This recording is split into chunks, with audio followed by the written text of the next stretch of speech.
স্বাগত ডিবিসি সংবাদে। আপনাদের সাথে আছি সামিয়া জান্নাহ। এবার জানাবো খবরের বিস্তারিত। সারা দেশে বিভিন্ন প্রতিষ্ঠান ও স্থাপনায় ভাঙচুর অগ্নিসংযোগের চেষ্টা শক্তভাবে প্রতিহত করা হবে বলে জানিয়েছে অন্তর্বর্তী সরকার। রাতে প্রধান উপদেষ্টার ভেরিফাইড ফেসবুক পেজে দেয়া এক বিবৃতিতে এ কথা জানানো হয়। বলা হয়, অন্তর্বর্তী সরকার গভীর উদ্বেগের সঙ্গে লক্ষ্য করছে যে কতিপয় ব্যক্তি ও গোষ্ঠী সারা দেশে বিভিন্ন প্রতিষ্ঠান ও স্থাপনায় ভাঙচুর ও অগ্নিসংযোগের চেষ্টা করছে। সরকার এ ধরনের কর্মকাণ্ড শক্তভাবে প্রতিহত করবে। বিবৃতিতে আরও বলা হয়, অন্তর্বর্তী সরকার নাগরিকদের জানমালের নিরাপত্তা রক্ষায় প্রস্তুত। কোনো ধরনের উস্কানিমূলক কর্মকাণ্ডের মাধ্যমে দেশকে অস্থিতিশীল করার চেষ্টা করা হলে দায়ী ব্যক্তি ও গোষ্ঠীর বিরুদ্ধে আইনশৃঙ্খলা বাহিনী তাৎক্ষণিকভাবে কঠোর ব্যবস্থা নেবে এবং দোষীদের বিচারের মুখোমুখি দাঁড় করাবে। ছাত্র আন্দোলনের সময় লুট হওয়া অস্ত্র দিয়ে বিভিন্ন জায়গায় হামলা করছে ফ্যাসিবাদীরা। পাশাপাশি বিভিন্ন জায়গা থেকে অস্ত্র ঢুকিয়ে দেশকে অস্থিতিশীল করার পাঁয়তারা করছে। বৃহস্পতিবার রাতে স্বরাষ্ট্র উপদেষ্টার বাসভবনের সামনে বিক্ষোভে এ অভিযোগ করে বৈষম্য বিরোধী ছাত্র আন্দোলন। পরে তাদের সাথে দেখা করে যুব ক্রীড়া উপদেষ্টা জানান, শুক্রবার থেকেই দেশের সকল অবৈধ অস্ত্র ও অপরাধীদের ধরতে অভিযান শুরু করছে সরকার।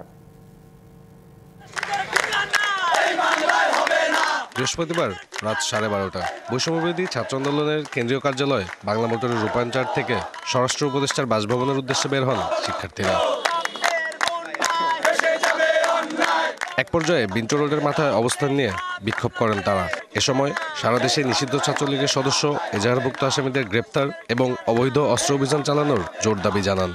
যারা এজাহারভুক্ত আসামি তাদের পর্যন্ত অ্যারেস্ট করা হয় নাই, যারা হত্যা মামলার আসামি বিভিন্ন কারণে তাদের অ্যারেস্ট করা হয় নাই, তাহলে স্বরাষ্ট্র উপদেষ্টা করছেটা কি বাংলাদেশে?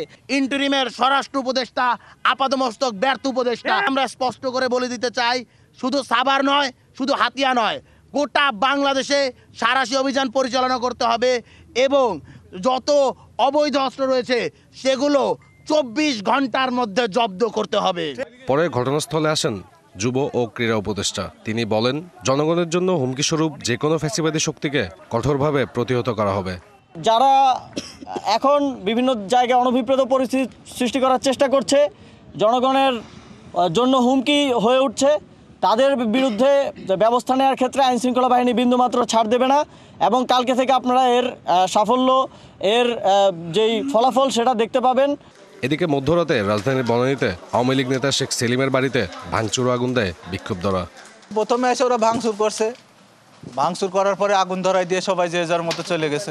12টা সাড়ে 12টার দিকে খবর পাইছি, এই সাইডে দেখলাম যে অনেক লোক দাঁড়ানো ছিল, কারা কি বা আমরা কইতে পারবো না, অনেক লোক দাঁড়ানো ছিল। সাব্বির রোজ, ডিবিসি নিউজ, ঢাকা। দেশের বর্তমান পরিস্থিতির উপর নিয়ন্ত্রণ প্রতিষ্ঠা করতে অন্তর্বর্তী সরকারের প্রতি আহ্বান জানিয়েছে বিএনপি। দলটি বলেছে, কঠোরভাবে আইনশৃঙ্খলা প্রতিষ্ঠা করে রাষ্ট্র ও সরকারের ভূমিকা দৃশ্যমান করা এখন সময়ের দাবি। বৃহস্পতিবার রাতে গণমাধ্যমে পাঠানো এক বিবৃতিতে এই দাবি জানায় বিএনপি। দলটির জ্যেষ্ঠ যুগ্ম মহাসচিব রুহুল কবির রিজভীর সই করা বিবৃতিতে বলা হয়, উদ্ভূত পরিস্থিতি নিয়ন্ত্রণে সক্ষমতা প্রকাশ করতে না পারলে রাষ্ট্র ও সরকারের স্থিতিশীলতা হুমকির মুখে পড়বে। গোপালগঞ্জের সাবেক আইজিপি বেনজিরের 621 বিঘা জমির উপর গড়া সাভানা ইকো পার্কটি প্রায় পুরোটাই নিজস্ব অর্থায়নে তৈরি। স্ত্রীর নামে বিশাল ইকো পার্কটি তৈরিতে সোনালী ব্যাংক মতিঝিল শাখা থেকে ঋণ নেওয়া হয় 4 কোটি 19 লাখ টাকা, যার মধ্যে 3 কোটি টাকার বেশি পরিশোধিত। সরকারি কর্মকর্তার এত বড় অনিয়ম নিয়ে গণমাধ্যম, সুশীল সমাজ ও সরকারি নজরদারি প্রতিষ্ঠানগুলোর আগেই প্রশ্ন তোলা উচিত ছিল, বলছেন গবেষকরা। গোপালগঞ্জ সদর উপজেলার শাহপুর ইউনিয়নে বহুল আলোচিত সাভানা ইকো রিসোর্ট ও ন্যাচারাল পার্ক এর মালিক পুলিশের সাবেক আইজি বেনজির আহমেদের স্ত্রী। আদালতের নির্দেশে গত বছর প্রশাসক বসানো হয় পার্কটিতে। 1 বছর পর 70 লাখ ও 38 লাখ টাকায় দুটি টেন্ডারে নিলামে নেয়ার প্রক্রিয়ায় রয়েছে পার্কটি। গোপালগঞ্জের দুটি প্রতিষ্ঠান। যদিও অনেকেই প্রশ্ন তুলেছেন, এমন একটি বিতর্কিত সম্পত্তির সচল রাখার প্রয়োজনীয়তা কি?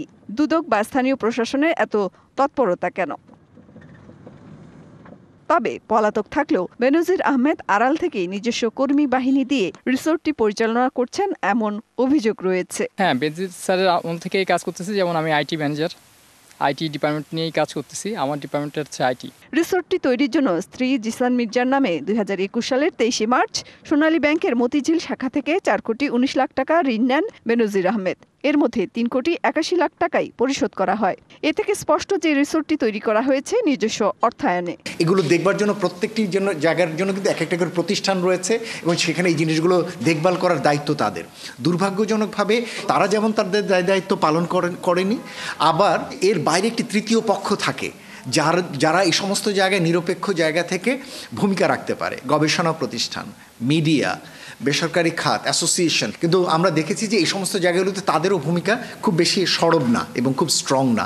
অভিযোগ রয়েছে বিশাল এই রিসোর্টটি নির্মাণ করা হয়েছে স্থানীয়দের ভয়ভীতি দেখিয়ে অনেকটা জোর করে জমি দখলের মাধ্যমে। সম্প্রতি দুদক ও এনবিআর সরজমিনে তদন্তে যায়। এমন তৎপরতায় জমি হারানো অনেকেই আশায় বুক বাঁধছেন ফেরত পাওয়ার। অভিযোগ তো অবশ্যই করব। এখন আমাদের ভিটে মাটি, সেখানে 55 শতক জমি চলে গেলে তো আমাদের তেমন কিছু থাকে না।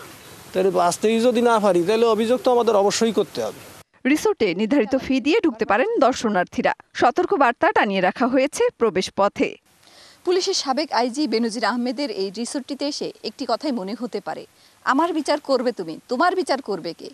কবে তোমার দখল থেকে মুক্তি আমায় দেবে?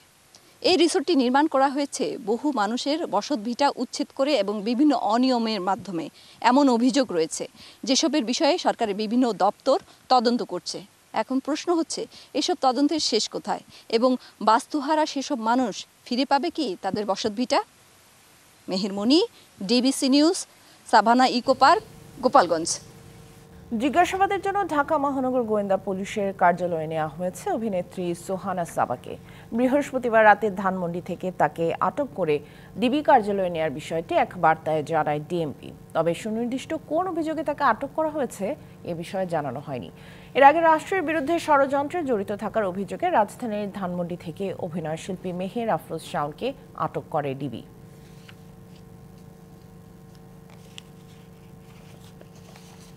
ছাত্র জনতার ভাঙচুর আগুনের পর ধ্বংসস্তূপে পরিণত হয়েছে ধানমন্ডি 32 নম্বরে শেখ মুজিবুর রহমানের বাড়িটি। বর্তমান অবস্থা জানাতে সরাসরি সেখান থেকে যুক্ত হচ্ছেন সহকর্মী মোহাইমনুল খান অপু।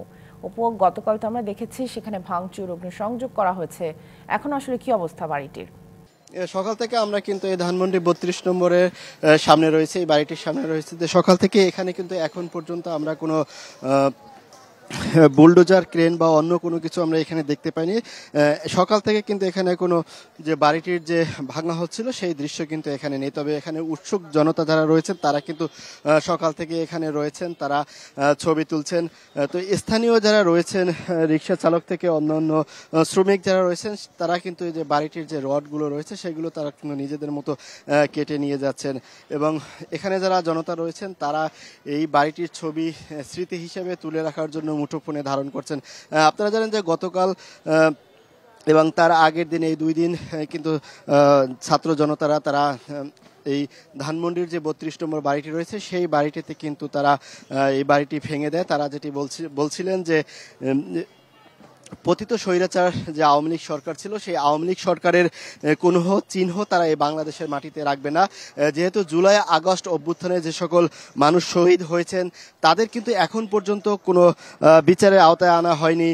পাশাপাশি 6 মাস পার হয়ে গেলেও কিন্তু তারা সেটি কোনো দৃশ্যমান দেখতে পায়নি বলেই কিন্তু তারা তাদের যে ক্ষোভ, সেই ক্ষোভ থেকেই কিন্তু তারা এই বাড়িটি ভাঙচুর করেছেন। পাশাপাশি এই দেশের আগের যে প্রধানমন্ত্রী ছিলেন তিনি ভারতে পালিয়ে যাওয়ার পর সেখানে বসে কিন্তু উস্কানিমূলক বক্তব্য এবং বিভিন্ন অপপ্রচার করার কারণেই কিন্তু এই জনতা ক্ষিপ্ত হন।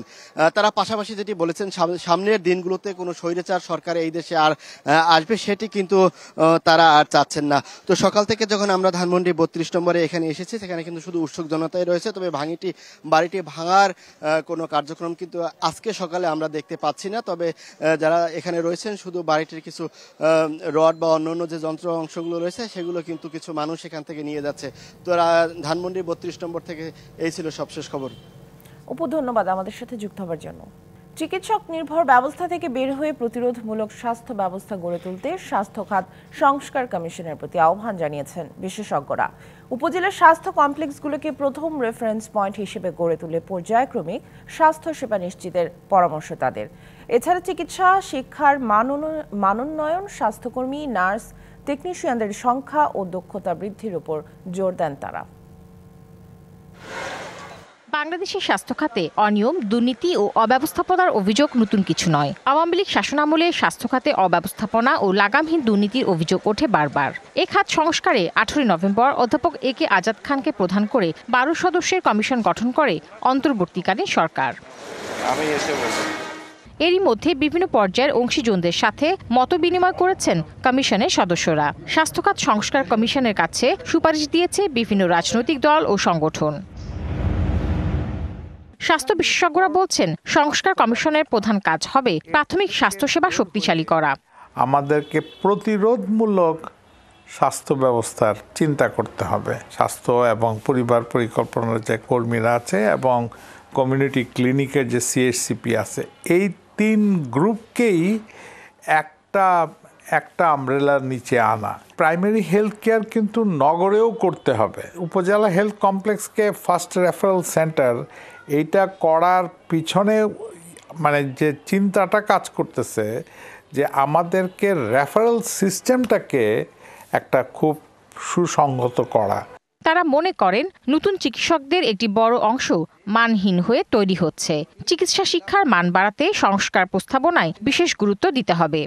ডাক্তার আমাদের মোটামুটি আছে, তাহলে এখন আমাদের গুণগত দিকে নজর দেওয়া দরকার। সরকারের যে সর্বশেষ 11-12টা মেডিকেল কলেজ খোলা হয়েছে, যেখানে একেবারেই কিছু নেই বলা চলে আর কি। শিক্ষক নেই, বিল্ডিং নেই, যন্ত্রপাতি নেই, একেবারেই মানের ধারে কাছে নেই।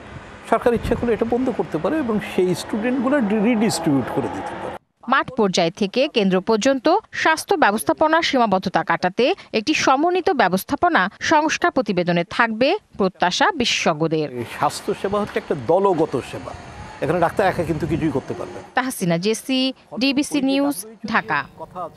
আন্তর্জাতিক অপরাধ আদালতের উপর নিষেধাজ্ঞা আরোপ করে একটি নির্বাহী আদেশে সই করেছেন মার্কিন প্রেসিডেন্ট ডোনাল্ড ট্রাম্প। আইসিসিকে যুক্তরাষ্ট্র তার মিত্র ইসরায়েলের জন্য অবৈধ বলে মন্তব্য করেছেন ট্রাম্প।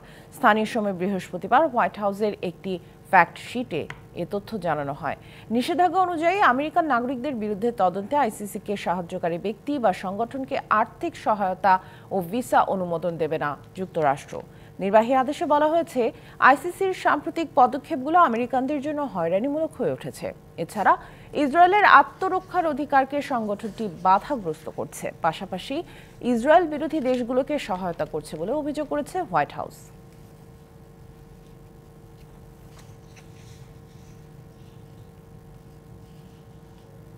সংবাদ এই ছিল এখনকার মতো। ডিবিসি নিউজের সংবাদগুলো পড়তে ভিজিট করুন dbcnews.tv আর ভিজিট করুন ডিবিসির ফেসবুক পেজ এবং ইউটিউব চ্যানেল। ডিবিসির সঙ্গেই থাকুন 24 ঘন্টা।